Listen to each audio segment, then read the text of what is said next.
Aurkeztu nahiko genuke pixka bat egoera txarrean dauden etxebizitza hutsak merkaturatzeko plan bat. Etxebizitza politika eraginkorrena lehenik eta behin izango litzakela dauzkagun etxebizitzak, daukagun parke guzti hori, herrian dauden etxebizitza guzti horiek ahalik eta modu efizienteenan erabiltzea, ez? Etorkizuneko etxebizitza politikaren bidea ez lukela izan behar aurreko urteetan, aurreko mendean izan den bezala etxebizitza berria egitearena bakarri, baizik eta etxebizitza zaharrak berreskuratzea, berregitea eta hauen rehabilitazioa, ez? Udalak lehenik eta behin ibilaren errekarguaren bidez etxebizitza hutsen kopurua eta zensoa gauzatu zuen, garatu zuen, eta horrekin ikusi genuen 700 bat etxebizitza huts genituela herrian. Iaz etxebizitza hauek alokatzeko plana jarri genuen martxan, ibilaren 150%ko obaria eskaintzen eta asegurua eta obra txikiak egiteko dirulaguntza bat eskaintzen. Eta esan, izen ematea gaur martxan jartzen dugun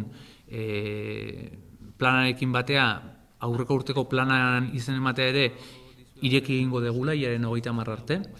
Plan hori martxan jarri genunen eta ikuskaritzak egin zianen etxez etxe kontuatu ginen etxe askok ez zituztela gutxineko bermeak ematen, ez? Hau da, etxe askok ez zeudela egoera honean eta obrak behar zituztela alokatu ahal izateko, ez? Programan parte hartzeko egungo etxebizitza hutsen erroldan egon beharko du etxebizitza horrek. Bestalde, behin izen emateak gauzatzen direla, programan izen eman duten etxe hoietara udalteknikariak ikuskaritza bat egingo dute eta ondoren obraren gutxi gorabeherako aurrekontu bat egingo dute, ez? Programan parte hartzen duten horiei udalak gehienezko alokairu bat jartzen du. Kalkulatzen dugu 6 euro metro karratuko, gehienezko 500 eurotara iritsi arte. Eta nun dago hemen aldea? Udalak burutuko dula obra, udalak ordainduko dula obra, eta zenbateko hori alokairuaren bidez amortizatuko du.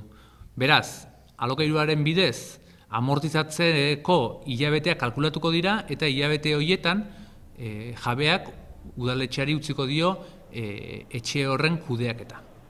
Udalak alokairu sozialan bideratuko du, asegurua jarriko die, eta modu horretan etxebizitza huts horiek egokituko ditugu eta merkaturatu egingo ditugu. Behin amortizatuta inbertsioa, udalak jabeari etxebizitza hori egoera honean itzuliko dio.